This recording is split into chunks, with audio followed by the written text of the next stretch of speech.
নমস্কার বন্ধুরা, বাংলা গল্প পাঠের আসরে আপনাদের প্রত্যেককে জানাই আবারও স্বাগত। বন্ধুরা, আমি রিমা, আর আজ আমি আপনাদের জন্য নিয়ে এসেছি মানিক বন্দ্যোপাধ্যায়ের লেখা ছোট গল্প স্বামী স্ত্রী গল্পটি। গল্পটি শুনতে আপনাদের কেমন লাগলো তা অবশ্যই কমেন্ট করে জানাবেন। যদি ভালো লাগে তাহলে একটি লাইক করে দেবেন আর বন্ধুদের সাথে শেয়ার করে দেবেন। আর হ্যাঁ, চ্যানেলটিকে সাবস্ক্রাইব করে রাখবেন যাতে এরকম সুন্দর সুন্দর গল্প আমি আপনাদের আরো বেশি করে শোনাতে পারি। শুরু হচ্ছে আজকের গল্প মানিক বন্দ্যোপাধ্যায়ের লেখা স্বামী স্ত্রী। রাত 10টায় মেনকা ঘরে এলো। এ বাড়িতে সকাল সকাল খাওয়া দাওয়ার হাঙ্গামা চুকে যায়। ছোট ঘর, চওড়াই চেয়ে লম্বায় 2 হাতের বেশি হবে না। মেনকার বিয়েতে মেনকার স্বামী গোপালকে দেওয়া খাটখানাই ঘরের অর্ধেক জুড়ে আছে।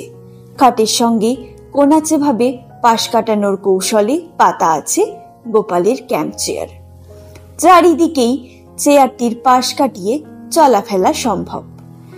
সামনে ছোট একটা টুলে পা উঠিয়ে এই চেয়ারে চিত হয়ে গোপাল আরাম করে বিড়ি মেশাল দিয়ে সিগারেট খায় আর বই পড়ে। পপুলার বই, উঁচু দরের বই। যারা লেখেন তাদের পর্যন্ত যে বই পড়ে সময় কাটিয়ে মনকে বিশ্রাম দিতে হয়। ঘরের এক কোণে ট্রাঙ্ক ও সুটকেস, স্টিল, চামড়া আর টিনের। ট্রাঙ্কটি মেনকার বিয়ের সময় পাওয়া। রং এখনো উজ্জ্বল, তবে কিসে ঘা লেগে যেন একটা কোণ থেবড়ে গেছে। দেওয়ালে কয়েকটি বাজে ছবি আর মেনকা ও গোপালের বড় একটা ফটো টাঙানো। শাড়ি পরার ঢং, গয়নার আধিক্য আর চুল বাঁধার কায়দা ছাড়া ফটোর মেনকার সঙ্গে যে মেনকা ঘরে এলো তার বিশেষ কোনো তফাৎ চোখে পড়ে না। গায়ে একটু পুরন্ত হয়েছে মনে হয়, আবার সন্দেহও জাগে। ফটোর গোপালের চেয়ে ক্যাম্প চেয়ারের গোপাল কিন্তু অনেক রোগা। এতে ফটোর ফাঁকি নেই। বিয়ের পর সত্যি গোপাল রোগা হয়ে গেছে। বিয়ে করার জন্য অথবা চাকরি করার জন্য বলা কঠিন। চাকরি আর বিয়ে তার হয়েছে প্রায় একসঙ্গে। ঘরে এসে দরজায় খিল তুলে দিয়ে মেনকা সেমিস ছাড়ল। খাটের প্রান্তে পা ঝুলিয়ে বসে জোরে জোরে পাখা চালিয়ে বলল, বাবা বাঁচলাম। গোপাল বই নামিয়ে তার দিকে তাকিয়ে সায় দেওয়া হাসি। একটু হাসলো, তারপর আবার বই তুলে নিল। ওই মাগো, সেদ্ধ হয়ে গেছি একেবারে। এবার গোপাল বই নামালো না, পড়তে পড়তেই বলল, বিশ্রী গরম পড়েছে। টেবিল ফ্যানটা তুমি আর কিনলে না। তুমি শাড়িটা না কিনলে ন্যাংটো হয়ে তো থাকতে পারি না।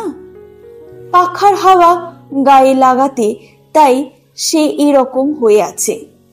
ঘর যেন নির্জন, একজোড়া চোখও যেন ঘরে নেই। 3 মাস বাপের বাড়িতে কাটিয়ে 7 দিন আগে এখানে এসেছে। প্রথম দিন এভাবে হাওয়া খেতে পারেনি। ছি, লজ্জা করে না মানুষের? এক দেহ, এক মন, এক প্রাণ যারা 3 মাসে ছাড়াছাড়ি তাদের এমনি করে দেয়। দেখা হওয়া মাত্র চট করে এক হয়ে যেতে পারে না। 3 মাস তারা পরস্পরকে কল্পনা করেছে, কামনা করেছে, ব্যথা আর ব্যর্থতার নিঃশ্বাস ফেলেছে, মুক্তির আস্বাদ এবং স্বাধীনতার গৌরবে আনন্দ অনুভব করেছে। শাস্তির মতো রাত জেগেছে আবেগের চাপে। সময় সময় যেন দম আটকে এসেছে কয়েক মুহূর্তের জন্য। কত অভিনব পরিবর্তন ঘটেছে দুজনের মনেই দুজনের। দেখা হবার পর আবার এক দেহ, এক মন, এক প্রাণ হতে খিল দেওয়া ঘরে একটা রাতের অন্তত আধখানা বা সিকিখান রাতের সময় লাগবে বই কি। যন্ত্রের পার্টস খুলে আবার ফিট করতে পর্যন্ত সময় লাগে, বিধাতা মিস্ত্রি হলেও লাগে। শরীরের ঘাম শুকিয়ে গেলে মেনকা পূবের দুটি পর্দা লাগানো জানলার একটিতে গিয়ে দাঁড়ালো। পাশের একতলা বাড়ির ছাদে গরম জ্যোৎস্নার ছড়াছড়ি, তারপরের তেতলা বাড়ির 7টা জানলা দিয়ে ঘরের আলো বাইরে আসছে। আজকাল কখন সবগুলো জানলার আলো নেভে কে জানে। বিয়ের পর কিছুদিন এই খবরটা সে জানতো। 4টে জানলা অন্ধকার হতো প্রায় 11টায়, 2টো হতো 12টার কাছাকাছি, আর তেতলার কোণের জানলাটি নিত্য রাত 1:30-2টো সময়। ওই ঘরটিতে কে বা কারা থাকে এই নিয়ে সে কত কল্পনাই করেছে। অন্য সম্ভবপর কল্পনাগুলি তার মনে আমল পেত না। পরীক্ষার পড়া করতে ও ঘরে কাউকে রাত জাগতে দিতে সে রাজি ছিল না। তার কেমন বিশ্বাস জন্মে গিয়েছিল তেতলার ওই কোণের ঘরটিতে তাদের মতো এক দম্পতি থাকে, যাদের বিয়ে হয়েছে অল্প দিন। তাদের মতো ভালোবাসতে বাসতে কখনো রাত 2টো বেজে যায়, ওদেরও খেয়াল থাকে না। তারা অবশ্য আলো নিভিয়ে দেয় অনেক আগেই। বাড়ির ভেতরের দিকে তাদের জানলাটি শুধু ঘন সারসির। ঘরের মধ্যে নজর চলে না, কিন্তু আলো জ্বলছে কিনা জানা যায়। ওদের তেতলার কোণের ঘরটি হয়তো আলো জ্বালিয়ে রাখার অসুবিধে নেই। বাপের বাড়ি থেকে ফিরে আসবার দিন তারা প্রায় রাত 3টে পর্যন্ত জেগেছিল, কিন্তু সেদিনও বাড়ির জানলার দিকে তাকাতে খেয়াল হয়নি। মেনকা আপন মনে আফসোসের অস্ফুট আওয়াজ করল। সে রাত্রে বড় বাড়াবাড়ি হয়ে গিয়েছিল। এক রাত্রে সব একঘেয়ে হয়ে গেল। বাপের বাড়ি যাওয়ার আগে একটানা 6 মাস একসঙ্গে কাটিয়ে যেমন হয়েছিল, ঘুম আসছিল।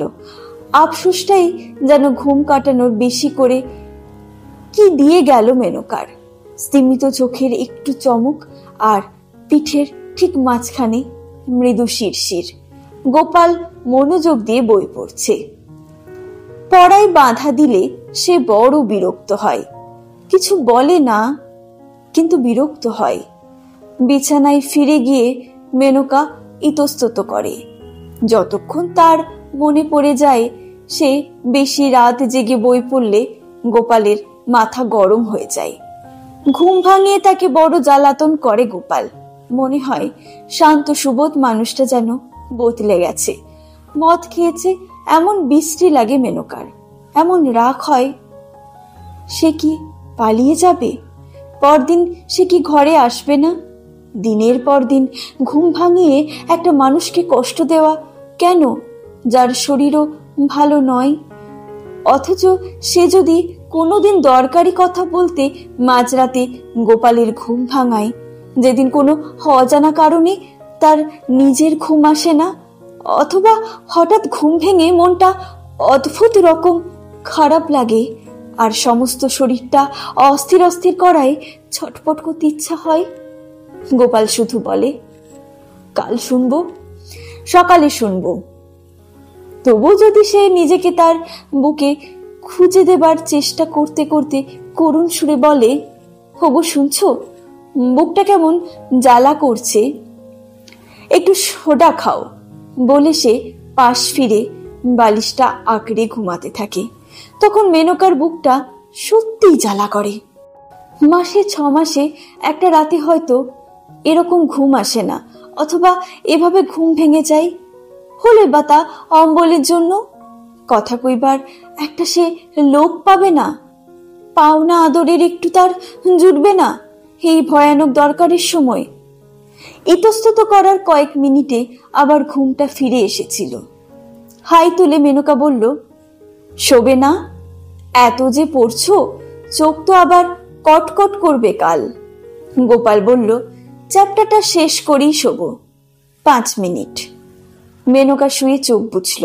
ঘুমে শরীর অবশ হয়ে আসবার আরাম অনুভবের ক্ষমতাটুকু প্রায় ফুরিয়ে এসেছে। বই ফেলে টুল ঠেলে চেয়ার সরিয়ে গোপালের উঠবার শব্দে একটু সচেতন হয়ে উঠল। ভয়ে ভয়ে চোখ মেলে একবার গোপালের মুখের দিকে চেয়ে নিশ্চিন্ত হয়ে আবার চোখ বুঝল। গোপালের মাথা গরম হয়নি, ঘুম পেয়েছে। এক নজর তাকালেই মেনকা ওসব বুঝতে পারে। গোপালের চোখ মুখের সব চিহ্ন আর সংকেত তার মনের মুখস্থ হয়ে গেছে। আলো নিভিয়ে মেনকার পা মারিয়ে গোপাল নিজের জায়গায় শুয়ে পড়ল। মেনকা জড়ানো গলায় শুধল, কাল ছুটি না? গোপাল জবাব দিল, দুজনে মিনিট 10 ঘুমিয়েছে। এমন সময় ট্যাক্সি করে বাড়িতে এলো অতিথি। একেবারে পর নয়, সস্ত্রীক গোপালের ভাইয়ের ভাই রসিক। গত অগ্রহায়ণে রসিক বিয়ে করেছে। বউকে বাপের বাড়ি রেখে আসবার জন্য আজ 12টার গাড়িতে তারা রওনা হয়েছিল। 6:30টায় কলকাতা পৌঁছে আবার রাত 9টার গাড়ি ধরবে। অ্যাক্সিডেন্টের জন্য লাইন বন্ধ থাকায় তাদের গাড়ি কলকাতায় এসেছে 10টায়। এত রাত্রে কোথায় যাই, তাই এখানে চলে এসেছে। নইলে এত রাত্রে কোনো খবর না দিয়ে মনে করে যে এসেছে, হেই আমাদের ভাগ্যি। স্টোভ ধরিয়ে মেনকা লুচি ভাজতে বসলো। গোপালের ভাই সাইকেল নিয়ে বার হলো খাবারের দোকানের উদ্দেশ্যে। অন্তত 4 রকমের ছানার খাবার আর রাবড়ি আনবে। মোড়ের পাঞ্জাবি হোটেল থেকে আনবে মাংস। ঘরে ডিম আছে, মেনকা মামলেট বানাবে। বাড়িতে কুটুম এসেছে নতুন বউকে সঙ্গে নিয়ে। খাওয়া দাওয়ার ব্যবস্থা একটু সমারোহ করা গেল না? চিচি। তবে কাল বিকেলে ওদের গাড়ি, দুপুরে ভালো রকম আয়োজন করা যাবে। মাসের শেষে টাকা ফুরিয়ে এসেছে বটে, কিন্তু কুটুম বাড়িতে এলে টাকার কথা ভাবলে চলবে কেন? পিসিমাকে মেনকা ফিসফিস করে জিজ্ঞেস করলো, একখানা ভালো কাপড় তো বউকে দিতে হবে না পিসিমা? দেওয়া তো উচিত। বাড়িতে হঠাৎ অতিথি আসার উত্তেজনা ছাপিয়ে গোপালের জন্য এবার মেনকার মমতা জাগে। আবার এই মাসে বেচারিকে টাকা ধার করতে হবে। একটা মানুষ খেটে খেটে মরে গেল। ভাই বোন মাসি পিসি সবাই লুটে পুটে তার রোজগার খাচ্ছে। তার উপর আবার কুটুমের হেসে অতিথি হওয়া চাই। একটা টেবিল ফ্যান কেনার স্বাদ পর্যন্ত বেচারার মেটে না। সেই বা কেমন মানুষ, ঘেমে চেমে অফিস থেকে ফিরলে 10 মিনিট একটু হাওয়া পর্যন্ত তাকে আজ রাত্রে পাখার বাতাস দিয়ে ওকে ঘুম পাড়িয়ে দেবে, তবে সে ঘুমোবে। এক হাতে হাওয়া করবে, অন্য হাতে মাথার চুলে। রসিক খেতে বসলো ঘেরা বারান্দায়। রসিকের বউকে বসানো হলো হল ঘরে। রসিকের কাছে বসলেন পিসিমা। তার বউয়ের ডাইনে বায়ে গা ঘেঁষে বসলো মেনকার 2 ননদ। পরিবেশন করতে করতে মেনকা লক্ষ্য করলো এদিকে ওদিকে নড়ে চড়ে বেড়াতে বেড়াতে গোপাল রসিকের বউকে দেখছে, আগ্রহের সঙ্গে দেখছে। প্রথমে রসিকের বউকে দেখে গোপাল যেন একটু আশ্চর্য হয়ে গিয়েছিল। আলাপ করতে গিয়ে লজ্জায় তাকে কাবু হয়ে পড়তে দেখে যেন একটু আহত হয়েছিল। সহজ একটা ঠাট্টাই তাকে ফিক করে হাসিয়ে কথা বলাতে খুশির যেন তার সীমা ছিল না। লুচি ভাজতে গিয়ে এসব মেনকা লক্ষ্য করেছে। এখন দুজনের খাওয়া তদারকির ছুতোই ক্রমাগত বারান্দা থেকে ঘরে গিয়ে চোখ বুলাচ্ছে রসিকের বউয়ের সর্বাঙ্গে। অন্য কারো চোখে পড়বার মতো কিছু নয়, অন্য কারো সাধ্য নেই গোপালের চলাফেরা আর হাসি মুখে মানানসই কথা বলার মধ্যে অতিরিক্ত কিছু আবিষ্কার করে। মেনকার মতো চোখ তো ওদের কারণ নেই, কিন্তু গোপাল এরকম করছে কেন? রসিকের বউ সুন্দরী বলে? মেয়েটার রূপ আছে একটু কড়া ধাঁচের রূপ, যে রূপ কাপড় জামায় বিশেষ চাপা থাকে না, বরং আরো উগ্র, আরো অশ্লীল হয়ে দাঁড়ায়। রাস্তার লোকে হা করে তাকিয়ে থাকে, বাড়ির মানুষ সশঙ্ক অবস্থায় দিন কাটায়, আর রূপের অহংকারে রূপসীটির মাটিতে পা পড়ে না। গোপাল শান্ত, স্নিগ্ধ মিষ্টি রূপ ভালোবাসে, মেনকার মতো রূপ। রসিকের বউকে দেখে তার তো বিচলিত হবার কথা নয়। ঘরে গিয়ে একটু খোঁচা দিতে হবে, বুঝতে হবে ব্যাপারটা কি। অতিথিদের খাওয়া শেষ হতেই তাদের শোয়ার সমস্যা নিয়ে পিসিমা, মেনকা আর গোপালের পরামর্শ হলো। পিসি বললেন, ভূপাল আর কানাই এক বিছানায় শোবে, ওর বউকে অনুবিনুদের ঘরে দেওয়া যাক, একটা রাত তো। গোপাল বলল, না না, তাই হয় কি, নতুন বিয়ে হয়েছে, ওদের একটা ঘর দেওয়া উচিত, ওরা আমার ঘরে থাকবে। পিসিমা ঢোক গিলে বললেন, তবে তাই কর। তারপর রাত 1টায় বাড়ির সব আলো নিভল। গোপাল শুলো ভূপালের ছোট চৌকির ছোট বিছানায়, মেনকা শুলো অনুবিন দুই ননদের মাঝখানে। রাত্রিবেলা একান্ত দুর্লভ বৌদিকে ঘটনাচক্রে কাছে পেয়ে অনুবিনুদের আহ্লাদের সীমা নেই। না ঘুমিয়ে সারা রাত গল্প করবে ঘোষণা করে মিনিট 10 ফোয়ারার মতো, এবং তারপর আরো 10 মিনিট ঝিমিয়ে কথা বলে 8 ঘন্টার মধ্যে দুজনেই ঘুমিয়ে পড়ল। মেনকা রইল জেগে। গোপালকে তার কত কথা বলার ছিল, কিছুই বলা হলো না। আজকের রাতটা কাটবে, এই দীর্ঘ অপুরন্ত রাত, তারপর সারাটা দিন কেটে যাবে। কিছুতে কাটতে চায় না এমন একটা রাত। রাত 10টায় যে গোপালের সঙ্গে কথা বলবার সুযোগ পাবে, ততক্ষণে বাসি হয়ে যাবে সব কথা, বলার কোনো মানে থাকবে না। তাছাড়া পিসিমা কাল ওদের এখানে থেকে যেতে বলেছেন। কাল দিনটা বড় খারাপ, যাত্রা শুভ নয়।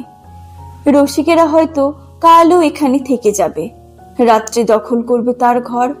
তাহলে সেই পরশু রাত্রির আগে গোপালকে সে আর কাছে পাচ্ছে না। কি হতচ্ছাড়া একটা বাড়ি গোপাল নিয়েছে, একটা বাড়তি ঘর নেই। বাড়তি ঘর থাকবেই বা কি করে? ভাই বোন মাসি পিসিকে বাড়ি গিজগিজ করছে। গোপালের দোষ নেই, এ বাড়ির জন্যই মাসে মাসে 35 টাকা ভাড়া গুনছে। সকলের সুখের জন্য খেটে খেটে সারা হয়ে গেল মানুষটা। একটু রোগাও যেন হয়ে গেছে আজকাল। নিশ্চয়ই রোগা হয়ে গেছে। পরশু যখন তাকে জড়িয়ে ধরেছিল, কই আগের মতো জোরে তো আর ধরেনি।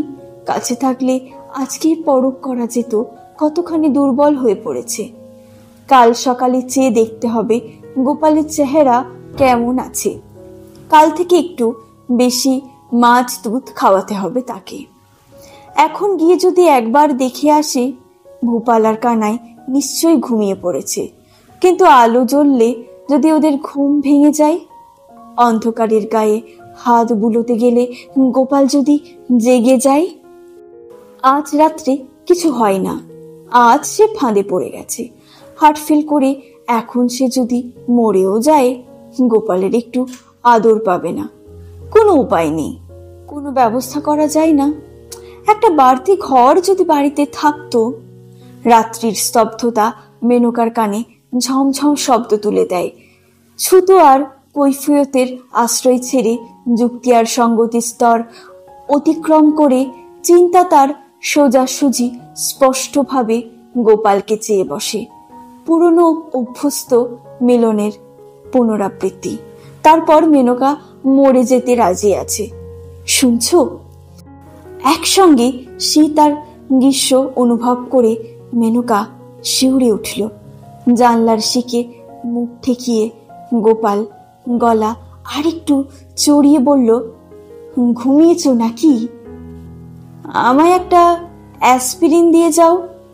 মেনকা সাড়া দেবার আগেই ঘরের এক প্রান্ত থেকে পিসিমা বললেন, কে রে? গোপাল?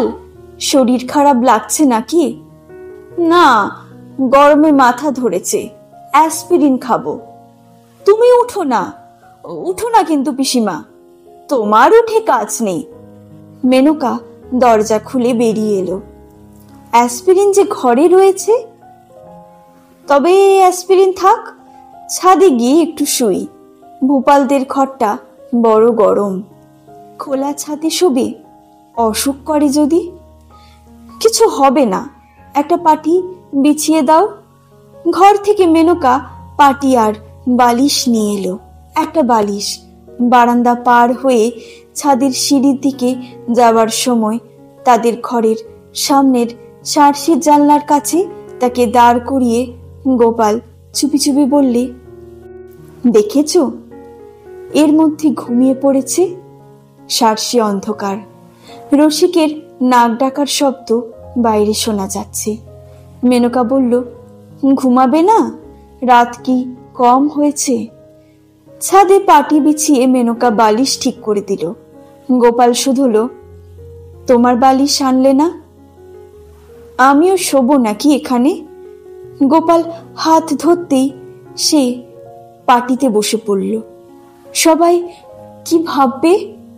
গোপাল জড়িয়ে ধরতে কিছুক্ষণ তার শ্বাস বন্ধ হয়ে রইল। আর সিঁড়ি ভাঙতে পারি না, একটা বালিশেই হবে।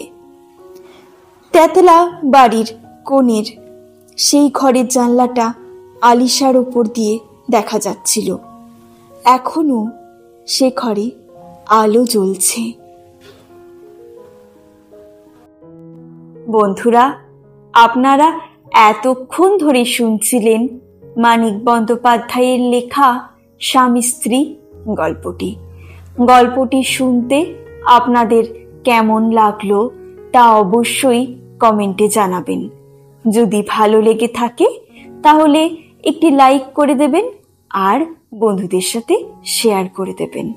ও হ্যাঁ, চ্যানেলটিকে সাবস্ক্রাইব করতে ভুলবেন না, যাতে আরো সুন্দর সুন্দর গল্প, কবিতা, উপন্যাস নিয়ে আপনাদের কাছে আমি হাজির হতে পারি। আবারও আপনাদের কাছে আসবো অন্য কোনো গল্প, কবিতা কিংবা কোনো উপন্যাস নিয়ে। ততদিনে ভালো থাকবেন। Thank you.